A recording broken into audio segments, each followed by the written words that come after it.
ഒരു കഥ പറയാം. കഥയല്ല, എന്റെ ഇപ്പോഴത്തെ മാനസികാവസ്ഥ. ജീവിതത്തിന്റെ മുന്തിരിച്ചാറ് കുടിച്ച് മതി വരാതെ മകന്റെ യൗവനം കടം ചോദിച്ച ഒരു രാജാവുണ്ടായിരുന്നു പണ്ട്, യയാതി. വാർദ്ധക്യം ഏറ്റുവാങ്ങി മകൻ തന്റെ യൗവനം അച്ഛന് കടം കൊടുത്തു. ആ സിദ്ധി ഉണ്ടായിരുന്നെങ്കിൽ ഞാൻ നിന്റെ യൗവനം കടം ചോദിക്കുവായിരുന്നു.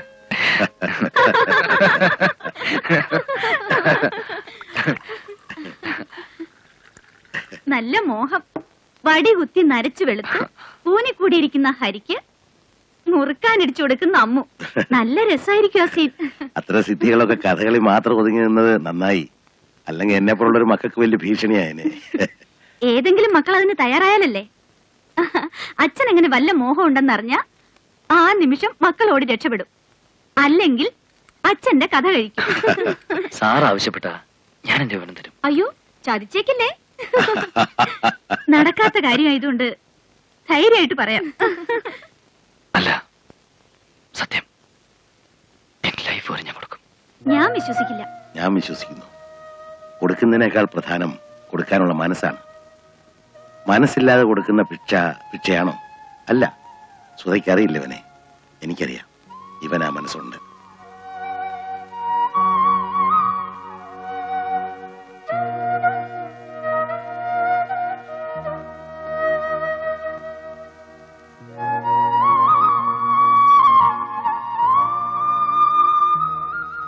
സോറി. എന്ത് പറ്റി ഹരിയേട്ടാ? സോറി.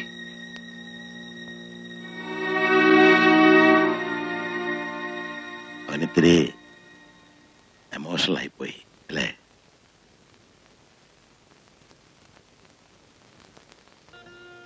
Good night.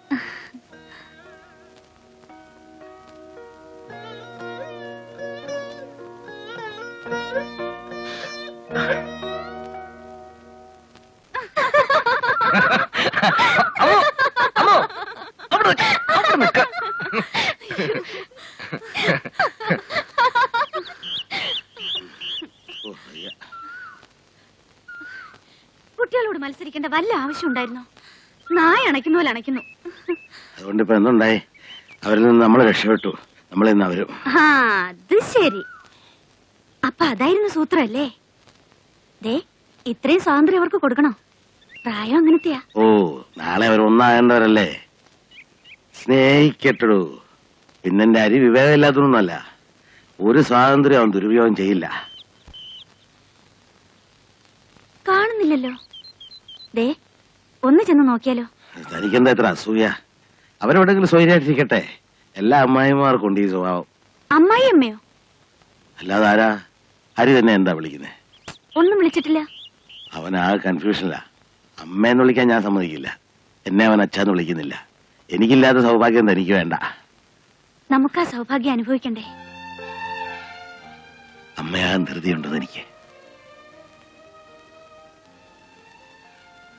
തന്റെ ഒരു അംശം പോലും പങ്കുവെച്ചു പോകുന്ന എനിക്കിഷ്ടമല്ല. നമ്മുടെ മക്കൾക്ക് വേണ്ടി പോലും. പണ്ട് കവിതയിൽ ഭ്രമിച്ചു കിടന്ന കാലത്ത് കുത്തിക്കുറിച്ച് ചില വാക്കുകളുണ്ട്. പ്രിയമുള്ളവളെ, എല്ലാറ്റിനോടും എനിക്ക് പകയോ അസൂയയാണ്. നിന്നെ തലോടുന്ന കാറ്റിനോട്, നിന്നെ പൊതിയുന്ന ഉടയാടകളോട്, നിന്റെ മുടിത്തുമ്പിൽ സുഖം പറ്റുന്ന പൂക്കളോട്, ഒരു കള്ളനെ പോലെ എനിക്കുള്ള ചുംബനങ്ങൾ കവർന്നെടുക്കുന്ന നിന്റെ തലയിണകളോട്. അതെന്നാ ഞാനും പറഞ്ഞു. രണ്ടും കൂടെ.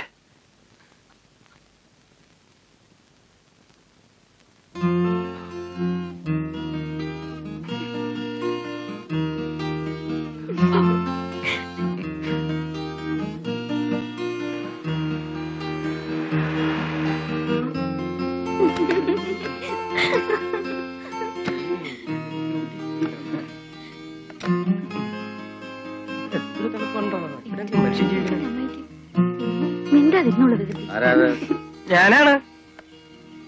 ആരാണെന്ന്? ഞാനാണെന്ന്. നമസ്തേ. നമസ്തേ.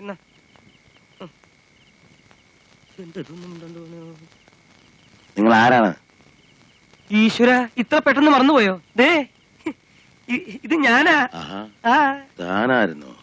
ഞാൻ വിചാരിച്ചതോ കള്ളുകൂടിയന്മാരാണെന്ന്.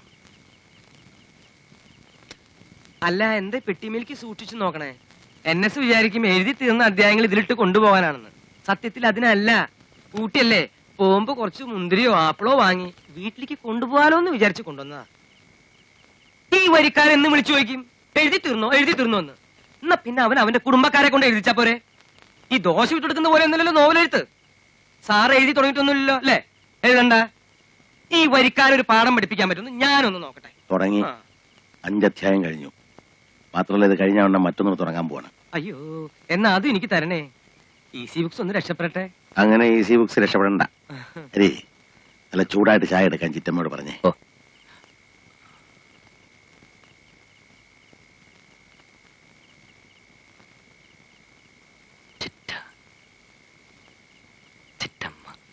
എന്താ ബുദ്ധിമുട്ടുണ്ടോ?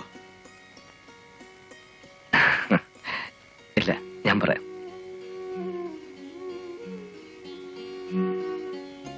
പിടികിട്ടിയില്ലല്ലേ?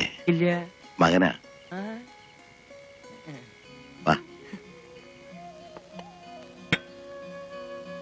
ചിറ്റേ, ആ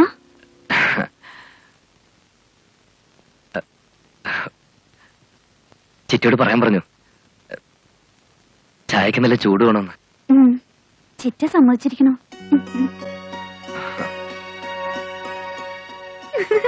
അയ്യേ, എന്താ വിളിച്ച ചിറ്റോ? എന്ന് വെച്ചാൽ എന്താ? എന്ന് വെച്ചാ കുന്തം. എടി, നമ്മളൊക്കെ ചെറിയമ്മേന്ന് വിളിക്കില്ലേ, അതിന് തെക്കോട്ടൊക്കെ ചിറ്റമ്മേന്ന് പറയാ. ചിറ്റ.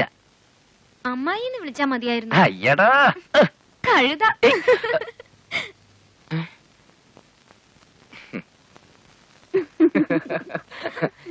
ഇങ്ങനെ ഇവള് കാണിച്ചിട്ടുള്ള മണ്ടത്തരങ്ങൾ പറഞ്ഞാ തീരില്ലെന്ന്. പണ്ടാരോ ഇവളോട് പറഞ്ഞു, ഇവളുടെ ശബ്ദം നല്ലതാണ്, പാട്ട് പഠിക്കണമെന്ന്. 5-6 മാസം ഒരു ഭാഗവതര് തല കുത്തി എന്നിട്ട് സ്വരങ്ങൾ പോലും പഠിക്കാൻ പറ്റില്ലെന്ന്. എന്റെ അടുത്ത് വന്നപ്പോ ഞാൻ പറഞ്ഞു, കുതിരക്കൊമ്പ് പാലിലരച്ച് 3 ദിവസം കഴിച്ചാൽ മതി, അസലായിട്ട് പാടാൻ പറ്റുന്നു. 3-4 കൊല്ലം മുമ്പ് ഒരു ഈ കഴുത കുതിരക്കൊമ്പ് അന്വേഷിച്ച് നടക്കായിരുന്നു. കുതിരക്കൊമ്പ്? കുതിരക്ക് കൊമ്പില്ലെന്ന് ഏത് കൊച്ചുകുട്ടിക്കടി അറിയാത്തത്? കൊമ്പുള്ള ഒരുതരം കുതിരകൾ ഉണ്ടെന്ന് കാര്യമായിട്ടും പറഞ്ഞോണ്ടല്ലേ ഞാൻ വിശ്വസിച്ചത്. കേട്ടോ, ഞാൻ നുണവറണല്ല. ഇവിടെ SLC 3 പ്രാവശ്യം തോറ്റയിലല്ല. 1-ാം ക്ലാസ് മുതൽ 9-ാം ക്ലാസ് വരെയുള്ള പടികളെല്ലാം ചവിട്ടി കയറി 1 കൊല്ലം പോലും തോക്കാതെ ഇവളെങ്ങനെ 10-ാം ക്ലാസ് വരെ എത്തി എന്നുള്ളത് ലോക അത്ഭുതമല്ലേ? മതി ചിരിച്ചത്. ബുദ്ധിയും ബോധമൊന്നുമില്ല, സമ്മതിച്ചു. അമ്മു, നമ്മൾ വെറുതെ തമാശ പറയണതാ. പറഞ്ഞോളൂ. നിങ്ങൾ ബുദ്ധിയും ബോധമൊക്കെ ഉള്ളവര്. കാര്യേട്ടൻ പറഞ്ഞൊക്കെ മാത്രമേ അമ്മ വിശ്വസിച്ചിട്ടുള്ളൂ. ഇനി എന്ത് നുണ പറഞ്ഞാലും വിശ്വസിച്ചെന്ന് വരും. പക്ഷെ അത് ബുദ്ധിയില്ലാത്തോണ്ട് മാത്രമാണെന്ന് വിചാരിക്കരുത് കേട്ടോ. അമ്മോ, അമ്മോ. അയ്യോ, ഇനി എന്താ ചെയ്യാ? ഒന്നുമില്ലെന്ന്. ഇതൊക്കെ ഇപ്പൊ തീരും. ഞാൻ എന്തൊക്കെ പറഞ്ഞ് കളിയാക്കുന്ന ഇത് അവൾക്ക് ശരിക്കും ഫീൽ ചെയ്തിട്ടുണ്ട്. കരയുമെന്നാ ഞാൻ വിചാരിച്ചേ. ഞാൻ വിളിച്ചോണ്ട് വരാം. ഇപ്പൊ ചെന്ന് വിളിച്ച അവള് വലിയ പത്രാസ് കാണിക്കും. ചിറ്റ എവിടേക്ക്? അവള് വരും. നല്ല കുട്ടിയാണ് കേട്ടോ അവൾ. ചിലപ്പോ നമുക്ക് ദേഷ്യം വരും. എന്നാലും എനിക്ക് വലിയ ഇഷ്ടം അവള്.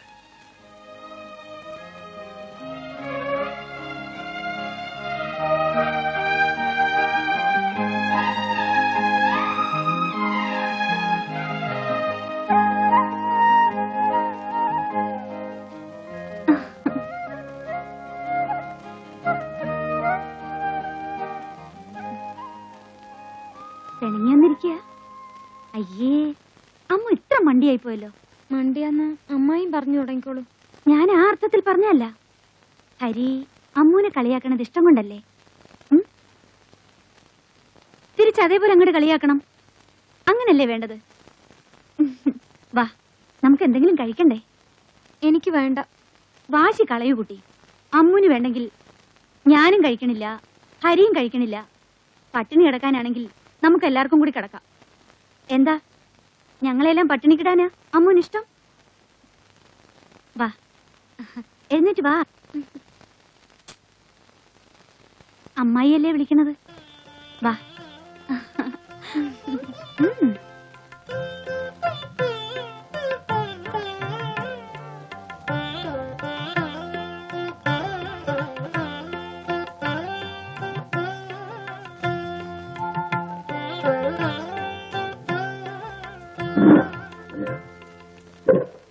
ഇവക്ക് അമ്മയുടെ സ്വഭാവം കുറെ കിട്ടിയിട്ടുണ്ട്.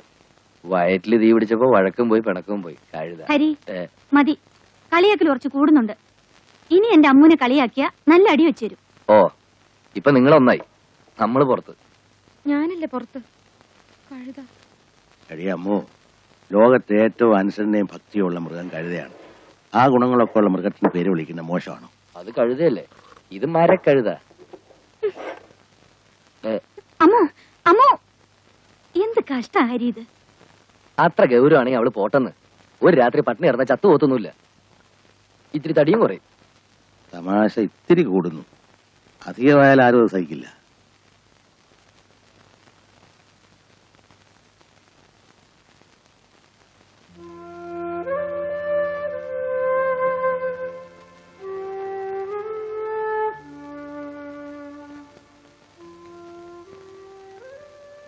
അമ്മു, അമ്മൂട്ടി പിണക്കാ നീ? ഞാൻ പിണങ്ങിയാലെന്താ, പിണങ്ങിയാലെന്താ? ഇവളുടെ പിണക്കൊന്ന് മാറ്റിയിട്ട് എന്നെ കാര്യം. ചിരിക്കടി, ചിരിക്കടി, ചിരിക്കടി, ചിരിക്കടി, ചിരിക്കടി, അമ്മു ചിരിക്കാ. ചിരിക്കടി.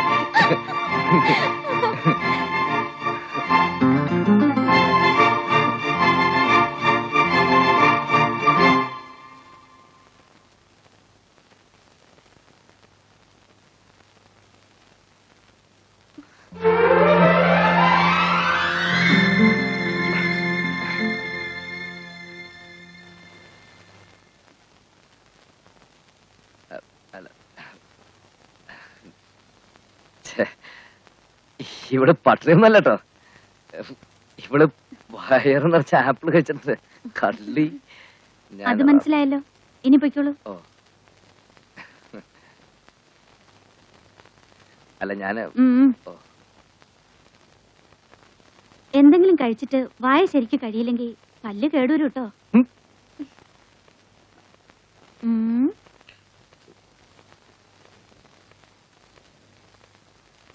ഹരി എന്തൊക്കെ കഴിച്ചു അമ്മൂന് മനസ്സിലായിട്ടുണ്ടാവും. ദാ ഈ പാലുകൂടി കുടിക്കൂ, എന്നിട്ട് വാതിലടച്ചോളൂ.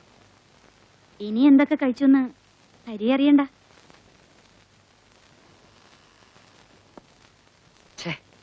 മോശായി, ചമ്മി തൊലി പൊളിഞ്ഞു പോയി. പിന്നെ നമ്മൾ തമ്മിൽ ഇഷ്ടമാണെന്ന് എല്ലാവർക്കും അറിയാം.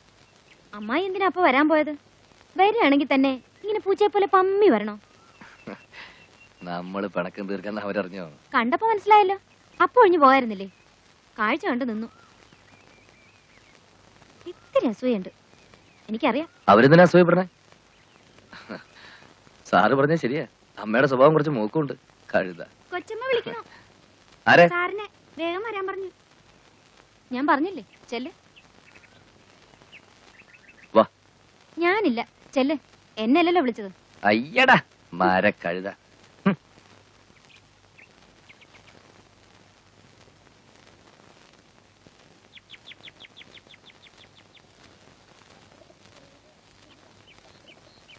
ആ ഹരി,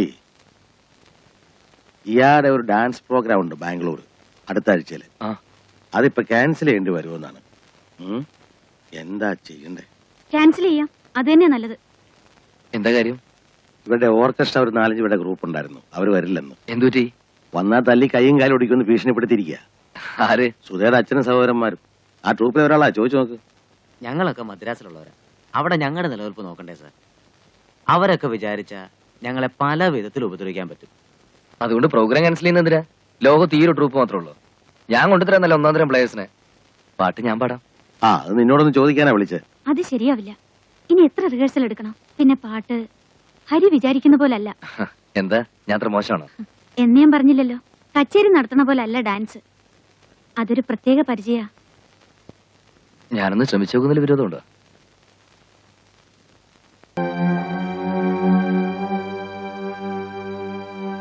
ഹരി, ഹരി, ഹരി പോയി കിടന്നോളൂ. ഞാനൊന്ന് മയങ്ങി പോയി, സോറി. എന്തിനാ വെറുതെ ഉറക്കം കളിക്കണത്? എനിക്ക് ആശ്വാസമുണ്ട്. സാരമില്ല, സാറ് വരുന്നവരെ ഞാനിരിക്കാം. ഏയ്, ദാഹമുണ്ട്. കിടന്നോളൂ, ഞാൻ എടുത്തുതരാം.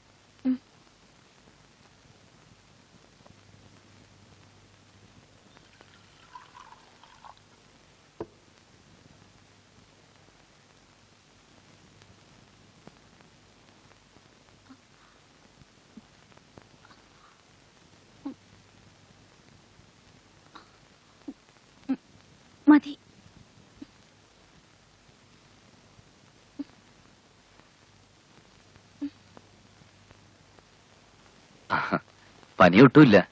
പാദത്തിൽ ഇത്തിരി നീരുണ്ട്. കുറച്ചുള്ളൂ, നാളേക്ക് പറ്റും. ബാംഗ്ലൂരിലെ പത്രങ്ങളൊക്കെ വലിയ റൈറ്റപ്പുകൾ വന്നിട്ടുണ്ട്. സ്വപ്നസുന്ദരിയോടും പത്മാ സുബ്രഹ്മണ്യത്തോടും ഒപ്പമാണത്രേ തന്റെ സ്ഥാനം. അഭിനന്ദനങ്ങളുടെ അർഹത എനിക്കല്ല, ഹരിക്കാണ്. സംഗീതവും നൃത്തവും ആത്മാവും ശരീരവും പോലെയാണെന്ന് ഇന്നലെ എനിക്ക് ബോധ്യായി. ഇപ്പോഴെങ്കിലും അരിയെ സമ്മതിച്ചല്ലോ. തന്റെ ഈഗോ മഞ്ഞു പോലെ ഉരുകി പോയില്ലേ? ചെങ്കോലും കിരീടവും വെച്ച് ഞാൻ കീഴടങ്ങി. ഇപ്പൊ ഞാൻ ഹരിയുടെ ഒരു ആരാധിക, ദാസി, അത്രമാത്രം. ഓ, താനത്ര വിനീതൊന്നും ആകണ്ട അല്ലേ ഹരി? ഹരിക്ക് നല്ല ഉറക്കം വരണുണ്ട്. ഇനി നീ പോയി കിടന്നു, ഞാനുണ്ടല്ലോ. ഓ,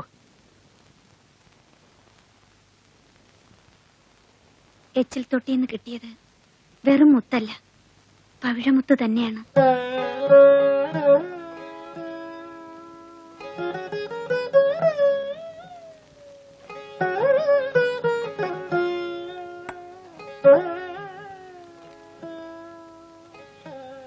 അമ്മോ, ദാ ഇത് വായിച്ചോ?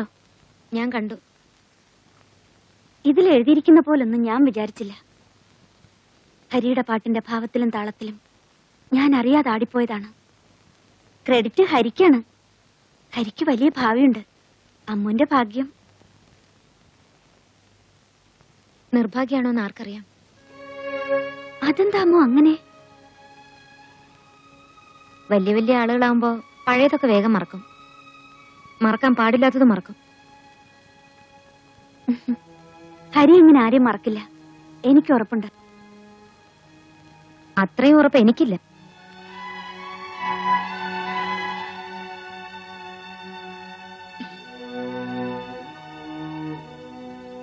എന്താ നിനക്കുന്നൊരു മൂഡൌട്ട്? നിങ്ങൾ തമ്മിൽ പിണങ്ങിയോ? ഇല്ല. പിന്നെ എന്താ? അമ്മായിയോട് പറ. ഒന്നുമില്ല അമ്മായി. നമ്മളെ പോലെയല്ല ഇവിടെയുള്ള മറ്റാളുകള്. നമ്മൾ സ്വപ്നത്തിൽ പോലും വിചാരിക്കാത്തത് അവര് പറഞ്ഞുണ്ടാക്കും. അത് അമ്മായിയെ കുറിച്ചും ഹരിയേട്ടനെ കുറിച്ചും എന്നെ കുറിച്ചും ഒക്കെ പറയും. അതുകൊണ്ട് അമ്മായി ഒന്ന് സൂക്ഷിക്കണത് നല്ലതാ. നീ പറയണത് എനിക്ക് മനസ്സിലാവണില്ല. ഞാൻ വിശ്വസിക്കില്ല. എന്നാലും അടുക്കളയിൽ ചില കഥകളൊക്കെ പറഞ്ഞു തുടങ്ങി, അമ്മായിയും ഹരിയേട്ടനെയും പറ്റി. ആര് ആര് പറഞ്ഞു? ചോദിക്കാനും പറയാനൊന്നും നിൽക്കണ്ട. കലയും സംഗീതമൊന്നും അവർക്ക് മനസ്സിലാവില്ലല്ലോ. നമ്മൾ ഇത്തിരി അടക്കം ഒതുക്കും പാലിച്ചാ മതി.